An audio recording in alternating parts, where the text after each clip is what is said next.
Hi everyone. Today it is August 3rd and my name is Liz. Welcome to my channel where I talk about knitting, crocheting, sewing, quilting, needle felting, cross stitch, and whatever else I decide to get up to. You can also find me on Instagram as Liz's Fiber Crafting Nook. Feel free to like, subscribe, and comment. I'm pretty good about getting back to comments. There's not really very many of you. So let's get right into my finished objects. I'm going to rely on my notes heavily because it's been a while. Let's see. I've been finished working on the pair of socks that I had started last time for my daughter. Let's see. I'm going to get a picture of them for you because she already has them, is wearing them. So here's the finished pair. And that's not too bad coming through. All right. With that said, I'm going to tell you, so let me give you all the nitty gritty details on those to remind you what they are. So if you want to make them yourself, you can. I used my Xiaogu US 1's 2.25 millimeter circular Xiaogu needles. I used Hobby HOBBII Silly Sock Yarn Color 8 was the colorway, and Peyton's Croy Flax for the heel. So just the heel part is all I used the flax for. I cast on 18 stitches and increased until I had 68 stitches. I knitted until I had 8.5 inches before I started the heel. Then I switched over to the Peyton's Croy Flax and I knit the heel. I did the 5 extra stitches in each corner of the heel, so it would be located like here in this area of the heel.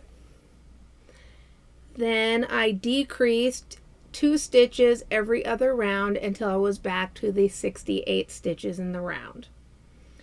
I knit in the round for 60 rounds, then did 2x2 ribbing for 1 inch. She likes them, so I consider them a successful finished knit project. With the leftover yarns, I did a pair of baby socks. Those I still have because I didn't give them to anyone. So it's these little guys. I used the same sort of yarn, so here's the flax here, and there's the flax there. But yeah, so I did both of the pairs of socks. My daughter's and these are fraternal, they're not twins and identical twins. And so those, I finished those to use up more of the sock yarn. And what I didn't use up, hold on, leaning down, I wound onto my sock yarn ball, which I still don't have a plan for. Putting it back down. With the baby socks, I cast on 8 stitches and increased every other round till I had 40 stitches. This is my go-to for my baby socks. And I did 3 extra stitches in. So here's your heel. And after I complete the heel, I get up to here and I add in 3 stitches here and 3 stitches here. Then I work in the round, decreasing those out, except for with baby socks. It depends on the baby you're making for. If you have a very thin baby, you'll probably decrease it back down to the 40. If you have a baby that has very chubby ankles, you'll probably just leave it at the 46 stitches so they have more room for their ankles and calves. Because like my babies, when they were little, they didn't have ankles. It just went directly into leg. They were Michelin babies, with the big wrinkles. And then I did 2 inches of 2x2 ribbing and then I finished off with Jenny's Simply Stretchy Bind Off.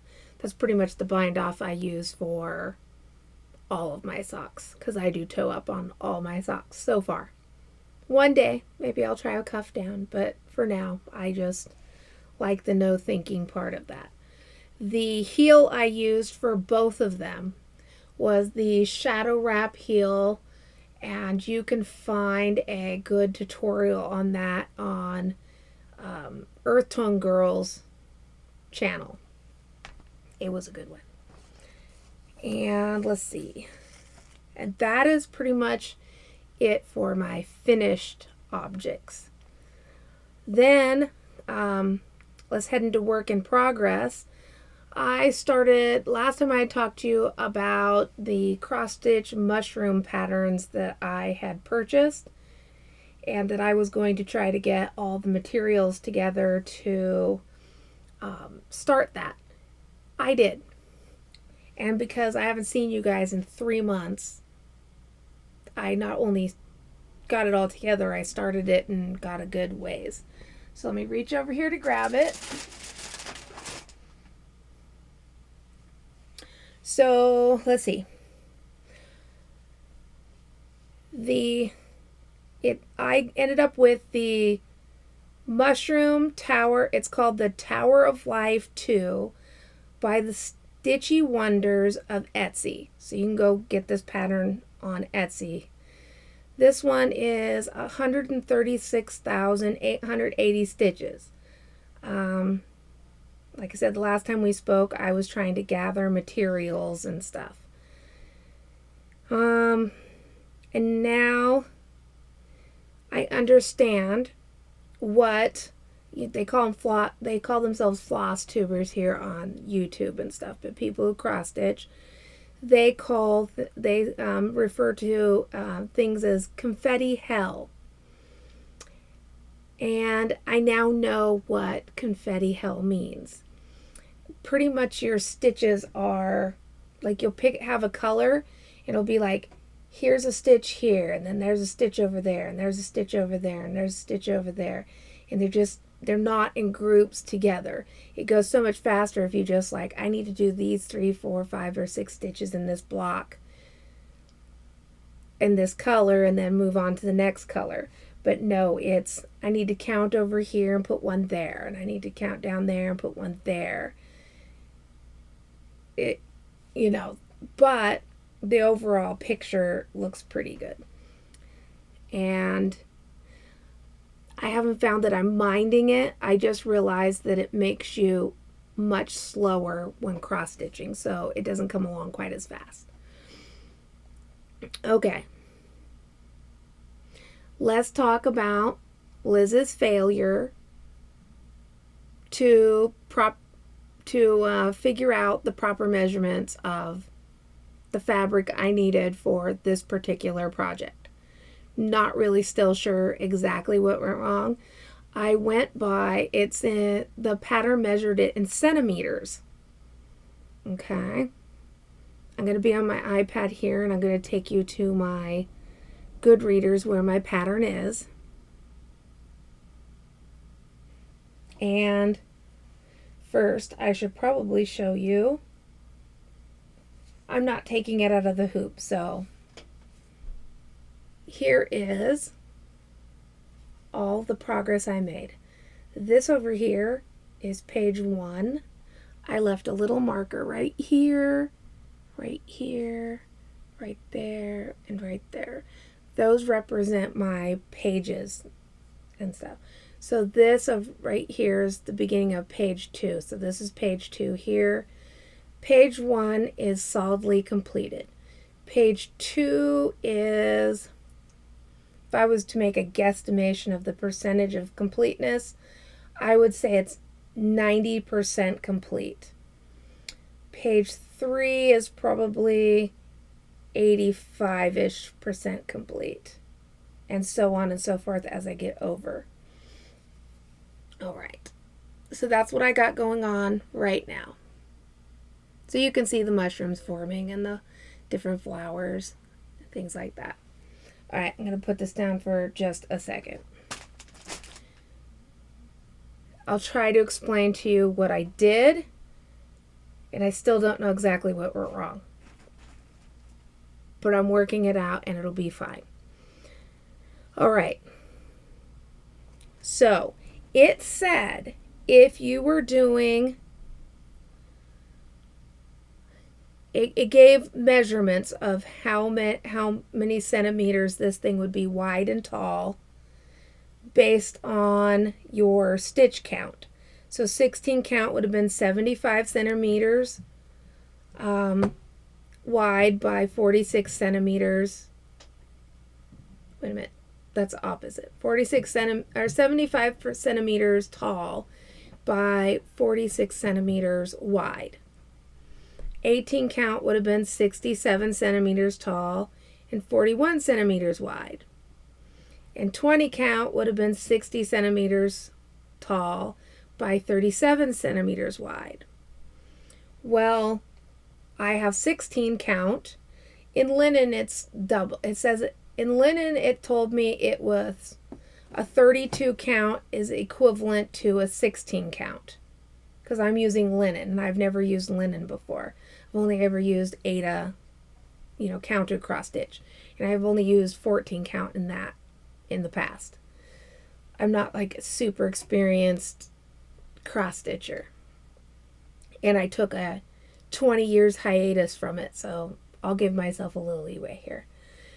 So I calculated that out, and centimeters to inches and stuff, because I'm an inches measure, not a centimeters measure.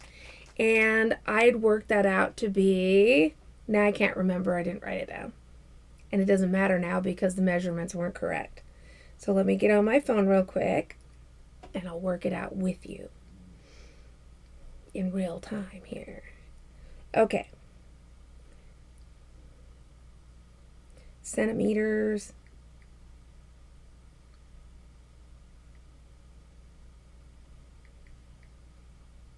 Centimeters to inches. So you've got 75. So that's 29.5 inches tall. Okay. And then it said it was 46 centimeters wide. So that's 18.11 inches wide. And it's been a while since I even measured my fabric, so let's just roll with that too.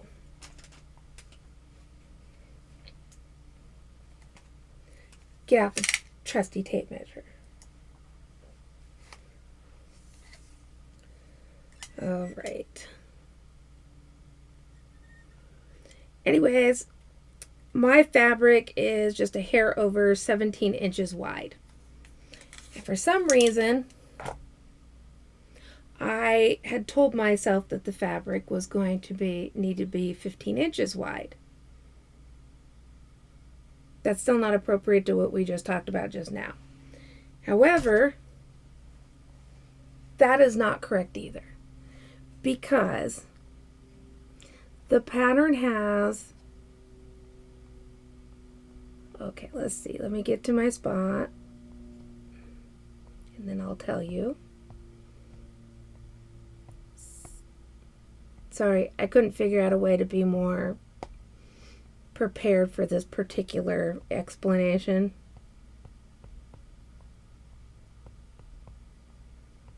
But we're almost there. Okay, so it was, each page is, now that I've actually made this, it's 3 1/4 inches per each page. There are 7 pages. Hold on.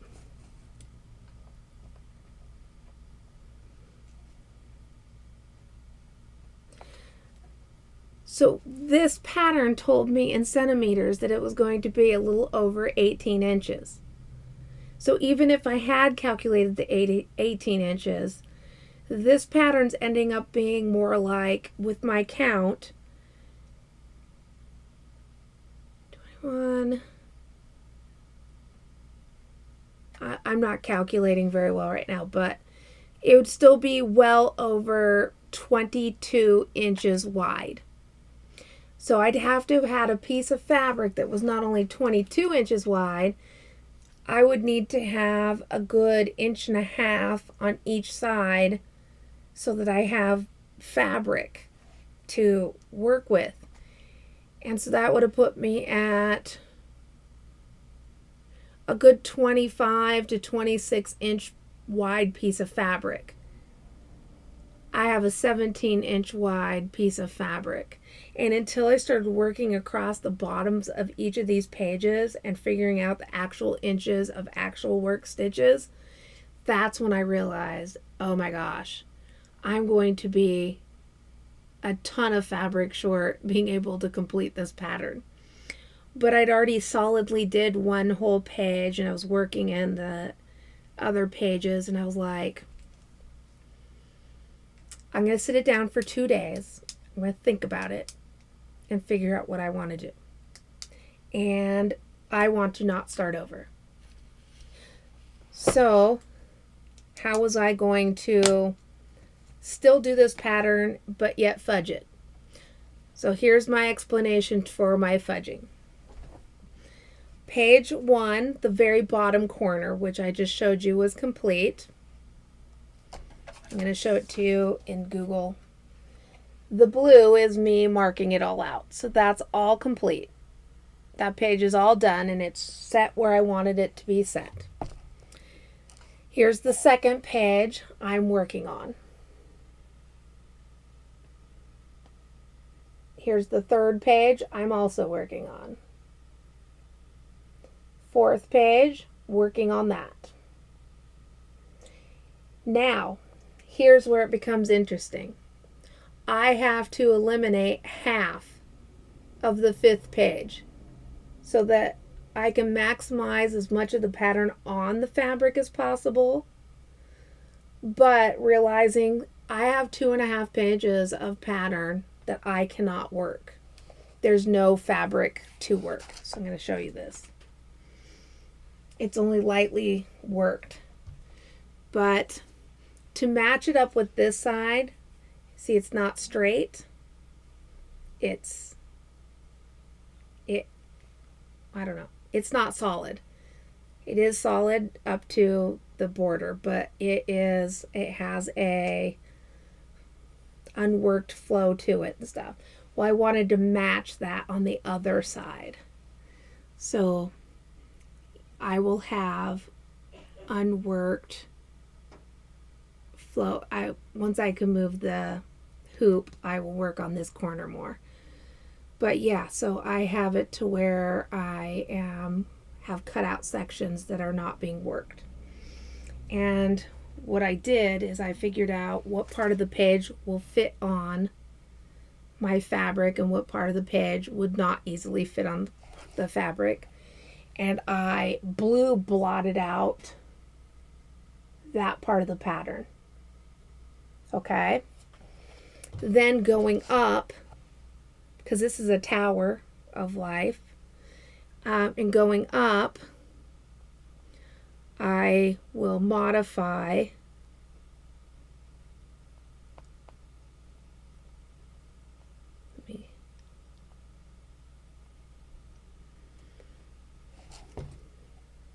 here is page, here is the page above page 5.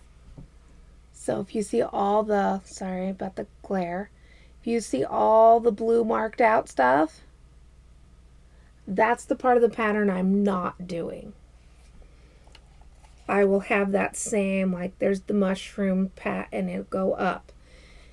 So anything that will not fit on the page, I might have to figure out the top of it. I'm kind of redesigning it a little bit, but not a lot.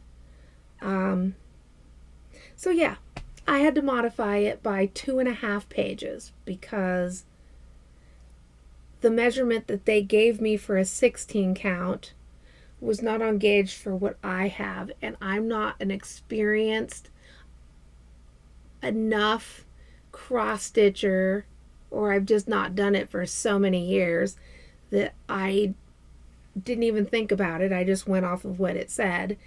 And I've never worked on linen before, ever. I mean, I'm enjoying working on linen, but I actually had to go watch a YouTube video on the best way to cross stitch on linen. And I'm not unhappy. I would have been happier if I could have did the whole pattern, which, by the way, it'd probably be nice if I showed you the original picture. There's the original picture.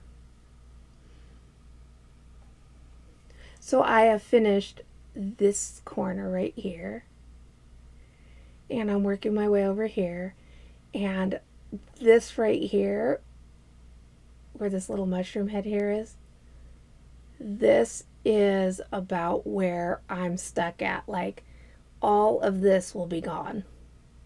I'm a little bummed. I think I'm going to end up losing this mushroom, which I really like. But if I fiddle enough, I might be able to transpose and move it over here and have it be the center and actually shorten my tower, because it might look weird and uneven if I just came up through here, did this, and then I don't know, it might look odd, like off kilter, and I don't want to make it and then go, oh yeah, it does look off kilter. I'm going to decide as I go up to each level, and each level is the next row of pages. I'm going to do this the row of pages at a time. So I may come up here, cut into here, make sure I have this mushroom cap, and then I might start this mushroom cap over here and then fill in around it with what I might just fudge it in. I'm going to shift parts of the pattern around within the pattern. I know it sounds complicated, but I don't think it's going to be as complicated as that sounds. I hope it's not. So my pattern is technically not going to be 136,880 stitches, because I'm having to cut a chunk of it out. And since I'm just doing this in Goodreaders, I don't have any of those fancy keep track of your percentages and stuff apps. We'll just know that it's not that many, but it's still quite a few. And it's pretty much confetti heavy. Very confetti. But I'm really liking how it's turning out, and I already have future plans for what I'm going to do with it. As always, I am not going to frame it because I like useful things. I have a crow planned, a cross-stitch crow planned, and some other mushroomy things, and I don't know, woodsy stuff. And I would like to make me, where other people aren't touching it and ruining it and doing things to it. I would like to make me a small quilt. Not for my queen size bed, but like a throw, probably more like a twin bed size, where it's mine if I want to get it out and use it, or lay it over a chair, or whatever I want to do with it. It's available to me, but everyone else is hands off. It's mine. If you want one, you can wait the eternity it's going to take me to make enough cross stitches and things for the top of this quilt to make me a quilt. But I wanted this tower to be like a main feature, and it's not going to be the thing that I started out to make. I'm still going to be happy with it. I just move on with life. I wasn't going to scrap it and not use it and, cut out all that work I did and start all over. I wasn't going to do that either. I'll make it work and it'll still be nice. It just won't be a different nice. It will be out of the expectations. Okay, so that's that. No more talking about that. You'll eventually see it again, and I'll work on it some more. I did, from the same person that I bought the fabric from, sorry, crinkle, I bought more fabric because I liked this fabric and I thought it would be great for some of the other cross stitch ones that I wanted to do. And maybe I'll just hold it up to the screen. Okay, that's the name, Wiegert. The needlework fabric, Belfast linen, 32 count, days gone by, and it's 27 inch by 43 inch. And I found this person's on Etsy. That's where I got it from. Whether they have this particular left or not, I have no idea. But it's 32 count linen, and that's what I was wanting to do. I'm actually might even, just so you know, I might start the crow and work on the crow in between this, because the crow has a lot more like blacks and stuff, and it's less confetti. It's still confetti, but it's confetti in dark colors. So if I made a boo-boo or whatever, you'll never know because it's easy to fudge. In fact, you probably didn't see any of my mistakes in that one either. It's pretty intense. And I thought it would be fun to work on and not be quite as intense as the mushroom one. Sorry about my voice. Anyway, so that's what happened with thing. So if you do some mistake, don't scrap your project. I think you can salvage it and just make it a little different. No one else is going to know, just you. So if you're really ticked off with it and you want to start over and you're willing to do that, you go for it. But I was not. I was like, I'm not going to waste my fabric. I'm not going to try to pull it out. There was just too much stuff. And that's the way it goes. All right. Next on my works in progress is a cross stitch that's been languishing for 20 years. In the last couple of episodes, you've seen other languishing ones. I've pulled them out and I'm trying my best to finish them. So let me take it out of the ring right now because it doesn't need to be in there. I'm not actually working on it at this moment. All right, let me get in my phone into pictures and I'm going to show you where it was when I started, or where it was when I pulled it out. All right, let me find it. I actually remembered to take a photo of it before I started stitching on it again. The key is finding it in my scroll here. I feel like I've gone too far. Plus, I'm hot and muggy, and at the end, I'll explain to you what my problem is. You'll be much more understanding when you know what my problem is. Okay, where is it? I feel like I'm like right there close to it.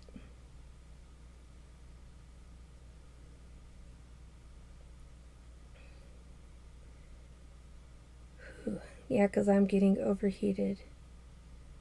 It's kind of muggy here right now. Oh, here it is. All right. So this is where I was at with it.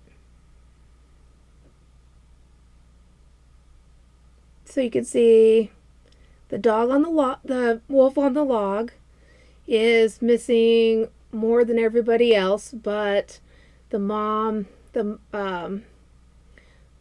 mother is like her nose and eyes, and the other two are nose and eyes too, but they're for the most part complete. And the log still had some missing stitches, so I completed the log. All right, so that's where I was at with this one when I just randomly put it away and never looked at it ever again. Here it is right now.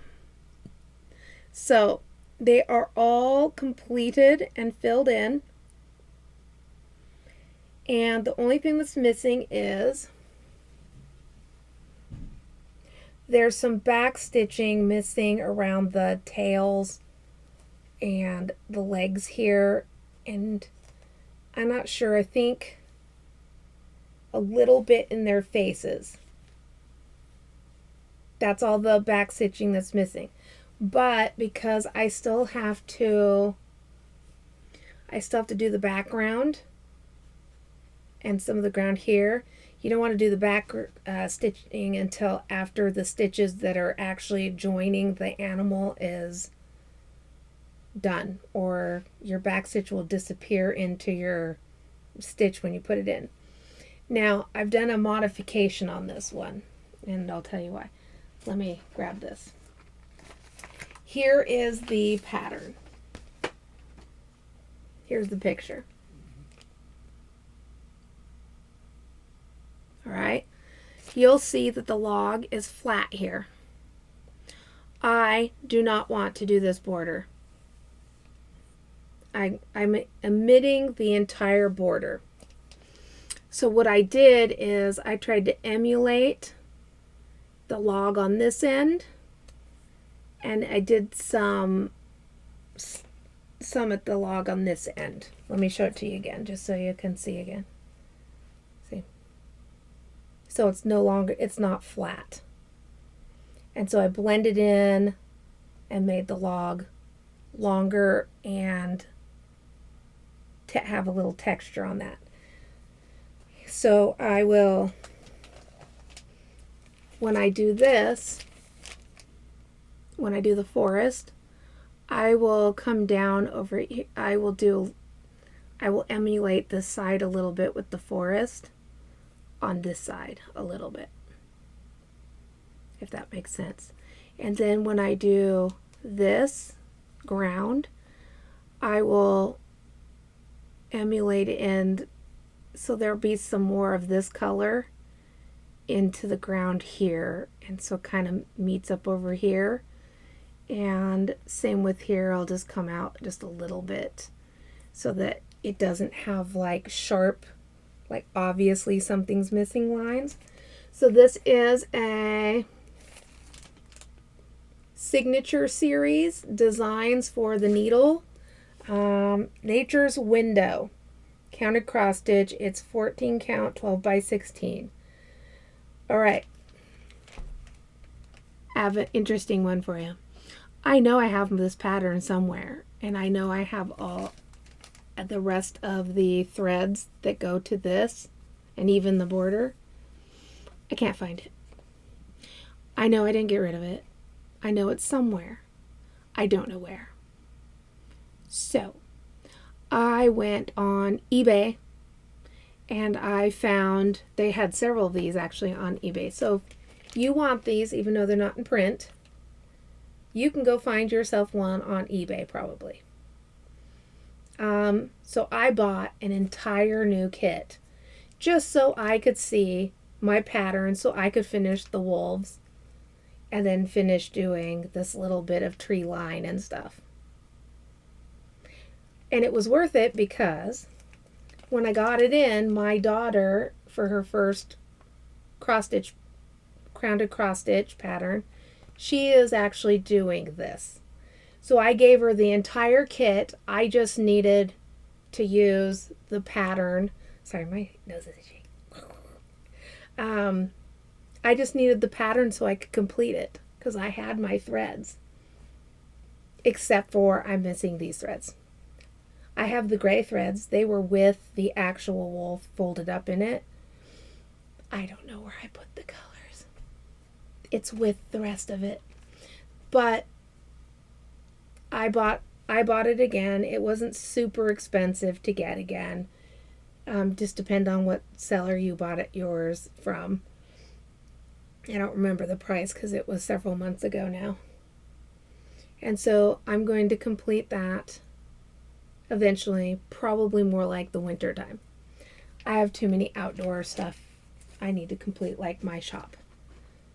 Anyway, that's the wolves from 20 years ago. The wolf part of the thing and the log is actually complete. I just need to do the background.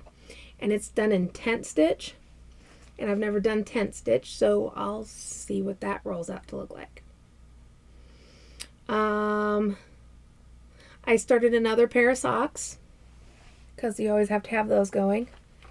And I'm using my trusty Xiaogu size 1 2.25 millimeter circular needles using Peyton's Croy tourmaline and tourmaline stripe colorway. I cast on 14 stitches and increased to 64 stitches, so every other row till I hit. But the toe is the Peyton's Croy flax. I'm pretty much using up my ball of flax for every. They seem to be. It goes with pretty much almost all the socks that I've done lately, so I'm using it. It works. And I increased to 64 stitches. I am getting close to starting the heel. I start the heel at 7.5 inches for my foot, and I'm currently at, let me tell you,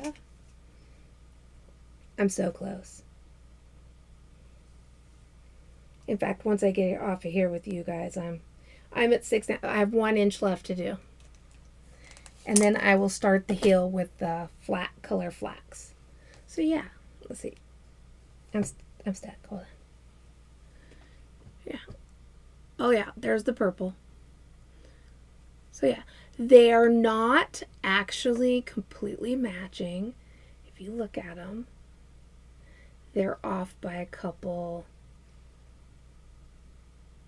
rows, but not enough to care, because back here they look like they're matching. Anyway, I have a goal. Our fair starts on today's Sunday. Our fair starts on Tuesday. Like, the last day to enter your open class projects is Tuesday. I have today and tomorrow to knit the crap out of those socks. I'm going to try to finish those socks and enter them in the fair. I intended on entering them in the fair and finishing them a while back, but I hit a couple speed bumps that I'll tell you about in the life section. They were major speed bumps for me. Anyway, so I doubt I will accomplish that goal, but that's okay. I can work towards it anyway. All right. The next thing I did in the last 3 months that I was gone, and I feel like I accomplished my last goal more than since it's been 3 months. I got 5 skeins of yarn into my queen size cross hatch stitch blanket. And as promised, I'm not going to show it to you until it's finished. But I did get 5 skeins into it. And then I probably haven't touched it in about a month and a half of the 3 months. So in a month and a half, I put in 5 skeins. It's been too hot. I've been way too busy. And so it's just not getting more. So my goals are just to keep working on socks, blanket when possible, and the Tower of Life cross stitch. But I really need to work on my shop, because in the end, I would rather have my craft room and everything all set up in a finished usable shop. And we only have so much of the summertime left. And I'd rather have it done. So if I accomplish nothing else, I would like to accomplish work on the shop. And maybe I'll like pop in some videos and show you. So in the last 3 months, I've also popped in and left some videos for you guys to look at. And that was some wildlife I'd seen on our bike rides. I haven't recorded any since. Actually, I did on my camera. I found a turtle that was digging her hole for laying eggs. I didn't stay long enough to see the egg laying process, but I did get to watch her dig her hole. She was good at it. All right. Now, if you don't want to stay for life, it's already 40 minutes in. If you don't want to stay for life, that's okay. But I'll jump right in with the most current event. I am 7 days out from emergency surgery. I have to start at when I was 11 so you understand what happened. When I was 11 years old, my appendix ruptured. And I was ill for about a week at home. And I don't know when my appendix ruptured. I just know at some point I had turned pea green because I was blood poisoned pretty badly. And I was very ill. And I still remember doctors telling my parents that if they had waited even a half an hour longer to bring me to the doctor, that I would likely have died. So it was an emergency serious issue at that time, and it did damage to my insides because of all the infection and the heat that causes and stuff like that. So I was always under the impression I did not have an appendix. I remember the nurses holding me down while the doctor cut me open because I had to be awake because they didn't think I would wake up from anesthesia. So what had actually happened, and this is the tale of, you should probably tell your adult children this information so they can make good health choices. So because I was so sick, they didn't actually open me up and remove the little bit of my appendix that was left. So there was still a nub of my appendix in my body. And it healed up, I guess, and didn't cause me any issues for 37 years until Sunday.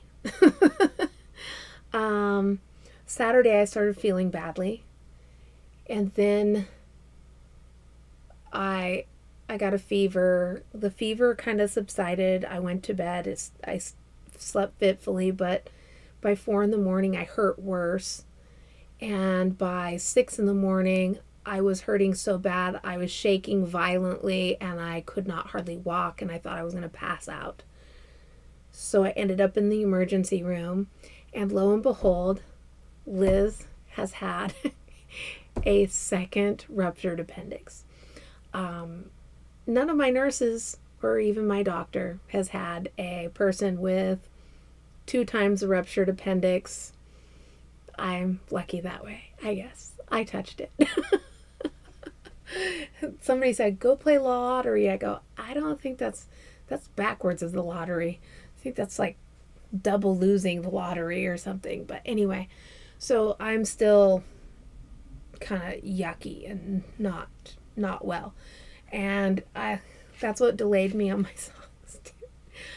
I tried my hardest to knit at the hospital, but they put my IV right in the bend of my arm, so I actually had to keep my arm straight, and I couldn't knit on the socks. So I was admitted Sunday, and I didn't leave till Tuesday afternoon. So I just kind of laid there in a terrible state. Alive though. So anyway, so I had that, and we're still working on Archer and his getting his seizure meds ironed out, which we think we've got him kind of ironed out now, but we'll see over the next few months how he does on the amount of meds he's on.